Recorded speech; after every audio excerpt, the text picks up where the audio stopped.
FedEx saved us with their overnight service, so we've added FedEx Ground for everyday shipping. Ground? That doesn't sound fast. Actually, Joel, FedEx Ground is faster than you think. We can't judge things by their name. Don't you agree, Harry? Absolutely. Eileen? Of course. Joy?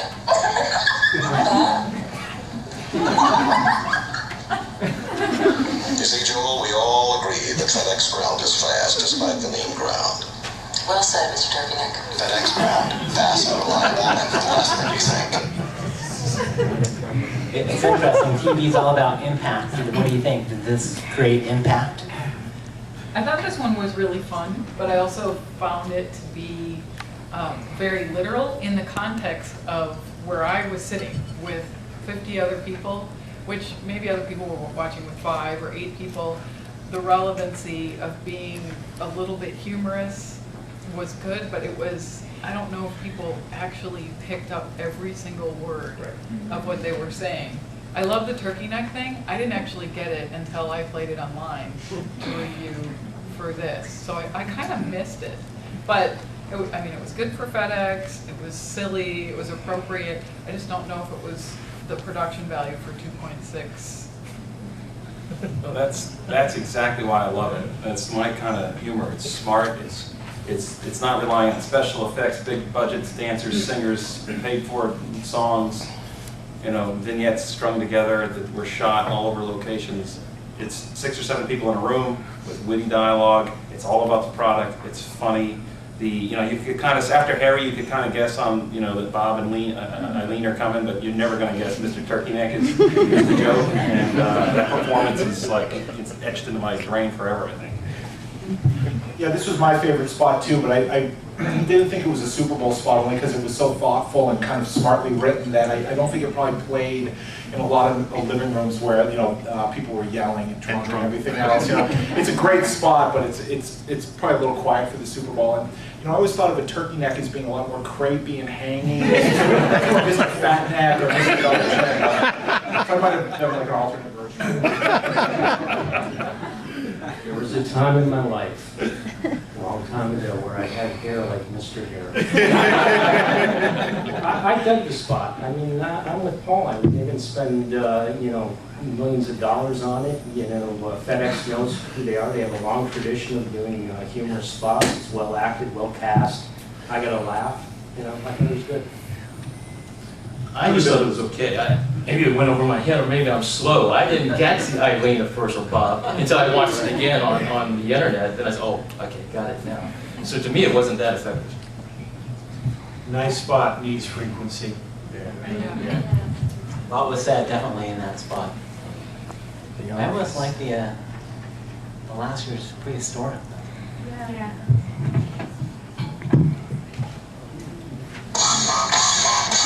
Who got it better than me? On the block, on the VIP. Sick with thick bricks, fat rocks I got. Shining like a superstar from top to bottom. You need a sugar daddy, I'm the Mac. And if you need $1, holla, cause I got a whole stack. What? On VIP. What? On the VIP. Prize! Life comes at you fast.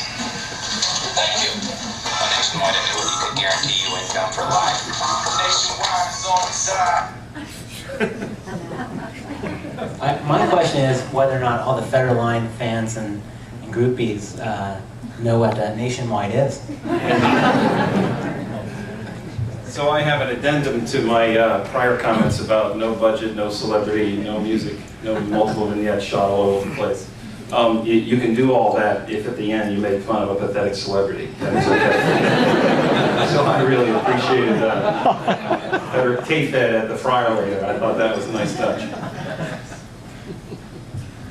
I thought it was funny. It was really the only Super Bowl spot that used somebody in popular culture and the news of the day to sort of leverage something beyond just a funny joke spot. I felt bad for the guy because it really did feel it was kind of he made a deal with the devil that they'll expose me during the Super Bowl, but I have to kind of make fun of myself. I don't know. I felt bad for him, but it was a cute spot. So. If you haven't gotten to CD Playing with Fire, I'd highly recommend it. I think it's available. I actually liked this spot. I thought it was a lot of fun. I think there's one problem with it. I think a lot of people are referring to it as the K-Fed spot, not the nationwide spot. And I think that's sort of the pitfall there, where the recall on that, I'd like to see what happens with the any sort of research and awareness on that. Yeah, I was kind of disappointed that they felt like they needed to do press about the spot 2 weeks in advance in order to get it across. Maybe they knew ahead of time that they had one that didn't have any brand identification. The only way they were going to get it was to talk about it ahead of time, which is kind of un-Super Bowl-like to take away the surprise. I just add to Dave, I mean, I agree. I had seen the commercial several times before, so instead of seeing it for the first time in the Super Bowl and saying, hey, that's really funny, it's like, oh, I've seen that before. Was there any, did you guys catch any blogging sort of write-ups about the spot, since they're trying to do a lot of PR 2 weeks out? Yeah, I think that's the best thing they did. And that's actually my point about all these spots is the online offline piece. As it becomes more and more expensive at $2.6 million, why not leverage it as far as you possibly can? Make sure your site is as fast as it possibly can be, and make sure you tie it into the brand over the course of brand planning. I saw a lot of opportunities for that, but I think Nationwide did a very good job of that. I didn't particularly like the spot, but I was looking forward to seeing the Nationwide spot in the context of the Super Bowl, even though I knew I had already seen it before, just to see how it would play. So more people could be doing the same thing. I think it was more of a water cooler sort of ad. Right. And that's their campaign, isn't it? It's all celebrities. They do one with Fabio, where he gets old. Yeah, you seen that one? Yeah. The problem is, like, I'm not really sure what it says about Nationwide. I'm not even sure what Nationwide does. I guess like financial planning or something, or yeah. Yeah, I mean, they mentioned the annuities, and for the people that I think would be associated to watching Federline, I think they even know what an annuity is. That's what I thought immediately. And I don't think this audience is going to understand their product. It's that 1%. Let's take a look at the next one. What do you think of a $12 production on this?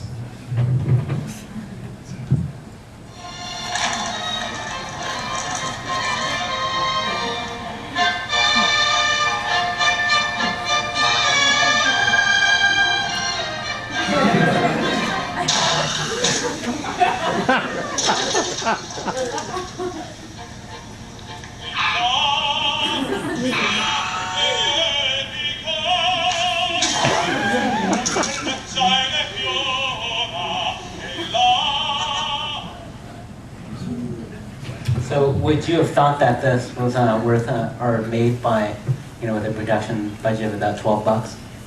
I'm sure it was more expensive than that, but it does look amateurish, and I mean, besides, outside of like production values, which probably are really only something that people in the business care about deeply, I didn't quite get what was going on. It was funny when he crashed, but like, what happened at the end? Did you get that?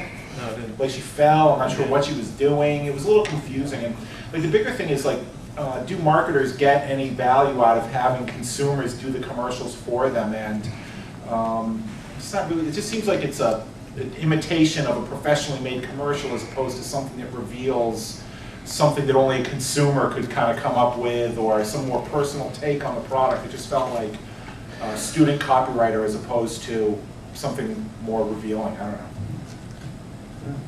Yeah, I agree. I thought it was a cute story. I loved all the other user-generated content that ran during the Super Bowl, but this one didn't lift the brand up at all. So it was as simple as that. There was no intro for the brand. However, relative to the Super Bowl, I did like the fact that if you were in a room with a lot of people making a lot of noise, you didn't have to hear the dialogue to at least get the spot. So it might have been appropriate for the venue because of that. Yeah, I was up in Reno watching the Super Bowl with like 300 people, and when that spot aired, everybody laughed at it. So maybe at least they enjoyed watching the commercial. I thought it was kind of clever the way they tried to present it, with bold and spicy. I kind of liked it.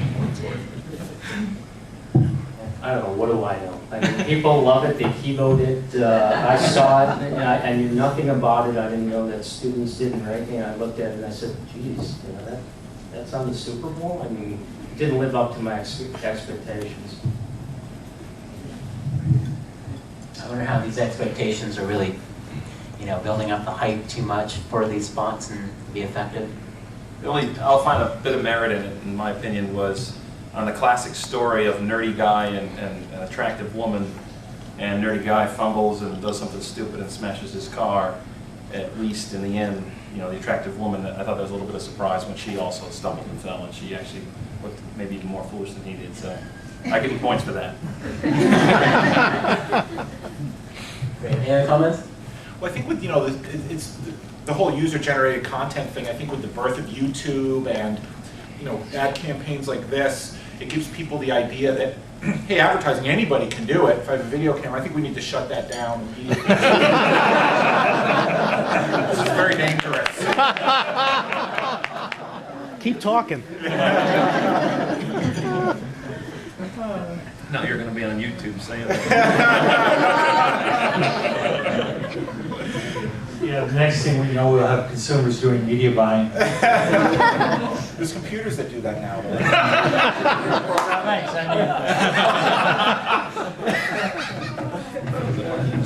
Software for that.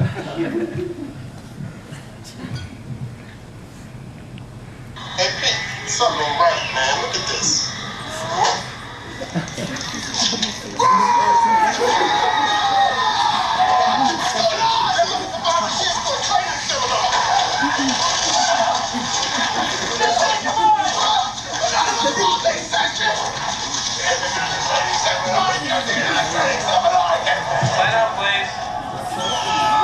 More than just survive the work week, a better job awaits, and CareerBuilder.com has the most. Looking for a new job. I didn't quite get it at first. The only reason that CareerBuilder.com stuck in my head because they ran several spots during the Super Bowl. So finally, it's like, okay, I get it now. They're trying to help me find a better job. But the whole jungle concept, I didn't care for that much. Yeah, any underlying meaning there on the creative side? Yeah, absolutely. I mean, they're just doing a huge metaphor for the workplace when you're in, you know, dead-end jobs with idiot and, you know, fellow workers, and you're fighting off the training seminar. It's like The Office, except not done like The Office. And I think it's revealing and put it in the I applauded it. I liked that it was the only serial commercial. There's 3 of them that all built upon each other, and you know, the later one had a guy with a binder on his head as a helmet. I thought that was genius. And so I don't know. It's just kind of fun, well shot, you know, great acting, great casting. I enjoyed those. Yeah, I liked them too. I liked that they were kind of had a little bit of a dark heart, and I liked that the people went off the cliff at the end, and they didn't do the scene where the guy's like, "I'm okay." I really thought, like, if you have a job and you know, it felt like the end line, the payoff wasn't quite as powerful as it could be. I wanted them to say like it's a jungle or work is going to kill you or something, but I thought they were really well done. I think those were done in town too, right? Were they? Yeah, the agency. Where is that clip? No. Oh, really?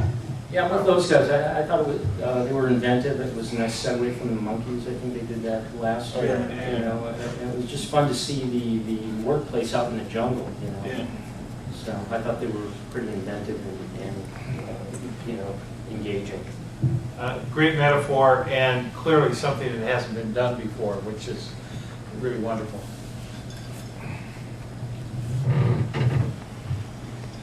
I liked them a lot. I liked the theme, the takeoff on Survivor theme or whatever, Lost or whatever you have. But, and I miss the monkeys. I actually really wish they would have They were in the put the background. monkeys for 1 more year. But I actually thought that they could have helped the brand of helping people find work and do work a lot more effectively. And the GM robot spot actually could have been a spot for Career Builder with people trying to seek perfection. I thought that, again, we were being so, I mean, it made me not want to work the next day when I looked at it, because, oh God, I don't want to go deal with those low-level people that are just irritating on a daily basis. Yeah, absolutely. Now you're on YouTube. But, I mean,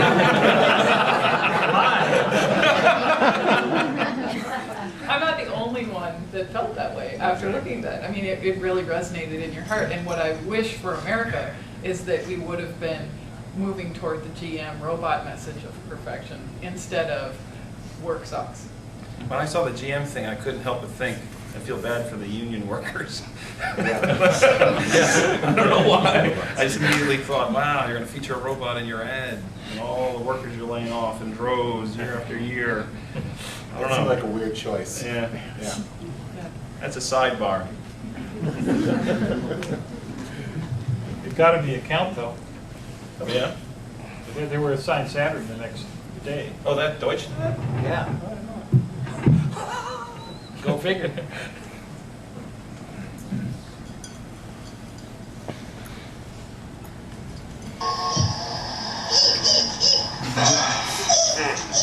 Well, I don't know. Too sure clicking this thing will get us online. Try Dragon. We're just a mouse click away from a better way to rent movies. Blockbuster Total Access. Movies through the mail plus movies through the store. One low price. Here's the problem. We don't have to plug it in. Oh! Don't even think about it! Get a free trial through Blockbuster Store or Blockbuster.com. Computer animation, it's here to stay. What do you think, effect on Netflix maybe, perhaps? Yeah, I love the spot. I mean, it was just funny. Used animals instead of using celebrities. They got rid of their practice of using Netflix and switched to something completely new, focused on themselves internally. And it also worked in a noisy environment or in a non-noisy environment. Just one of my favorite, if not my favorite spots. Well, clearly what people like more than animals is talking animals. I don't know, I can see, why people dug the spot. It wasn't my cup of tea, but they had something that they needed to communicate, and they did it on the back end, but it was, I thought they could have been more inventive with it. I think the unspoken story behind a spot like that are the literally hundreds of people and millions of dollars and tens of thousands of hours that go into making something like that. It's 30 seconds long, and like, it's kind of like, yeah, well, okay. It was probably, I didn't like that spot at all, and it seems that like Blockbuster's at a key juncture now where they have to take on Netflix with some, convincing something that makes them better, and it seems like they've found it. You can return the movies to the store, and it just seems kind of swamped under a lot of expensive kind of fur, so. That's not real fur, Dante. Don't keep going. I hate those creatures, and I think the acting's horrible, and I can't stand the song. So every commercial you guys hate, I like. I enjoyed that commercial. I usually don't like those Blockbuster animal commercials, but I thought this one was more creative than most of them. It's like the Supreme Court. Well, I'm pretty ambivalent on this. I don't know whether they pasted two things together, because I understand that this animation was used a couple of years ago up in Canada and didn't come off well at all. So maybe they were test marketing their, took them 2 years to get the nerve to go anti-Netflix or something like that. But it was interesting. You have to almost know their competition in order to understand the spots. So I'm not sure about that, but it was interesting. But I didn't love it. So that's Canadian computer animation? Cheaper. I just wonder if Exchange rate. Where does good fur come from? if it resulted in any free trials, which they're trying to push, right? That's a great point. You cannot watch that spot and think of Netflix. That can't be good. When you watch that spot, you think of Netflix. You think, oh, they're doing a mail thing. They're doing and that cannot be good for Blockbuster. Yeah, it's kind of like finally they're catching up. Yeah, exactly. Yeah. They're number 2. Dave.